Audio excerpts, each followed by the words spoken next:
जी बातमी आपण पाहूयात। मराठी न येणाऱ्या रिक्षा आणि टॅक्सी चालकांवर आजपासून कारवाई केली जाणार आहे। सुरुवातीला 1 महिन्याची नोटीस दिली जाईल। नोटीस नंतर मराठी शिकण्यासाठी महिन्याची मुदतही देण्यात येणार आहे। मराठी न आल्यास 3 महिन्यांसाठी आता लायसन्स रद्द होणार आहे। तर आजपासून कारवाईला सुरुवात होते।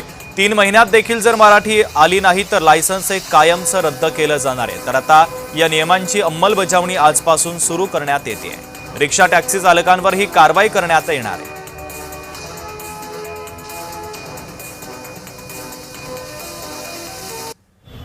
आरटीओ मध्ये 12 ऑगस्ट 2026 चा जो कायदा आहे त्या कायद्यानुसार प्रत्येकावर कारवाई केली जाईल। जर त्याला मराठी भाषेचं ज्ञान नाही आलं तर 1 महिन्याची नोटीस देण्यात येईल।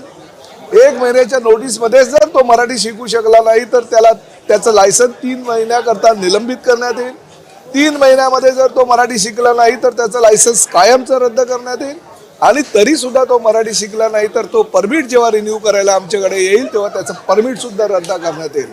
त्यामुळे कुणीही हे समजू नये की आम्ही मराठी शिकलो, प्रमाणपत्र मिळालं म्हणजे आम्हाला मराठी आलं। आमच्या सगळ्यांच्याच मागे माननीय एकनाथ शिंदे साहेब अगदी ठामपणानं उभं राहिले।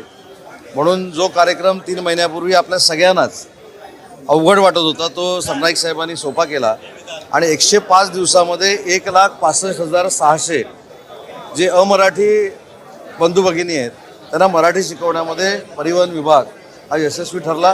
आणि मला असं वाटतं की मी भाषा मंत्री म्हणून ज्यावेळी देशातल्या अनेक भाषांचा विचार करतो त्यावेळी असा मातृभाषेचा शिकवण्याचा कार्यक्रम हा देशात पहिल्यांदा परिवहन विभागामार्फत झाला आणि तो यशस्वी झालेला आपण सगळ्यांनी बघितलेला आहे।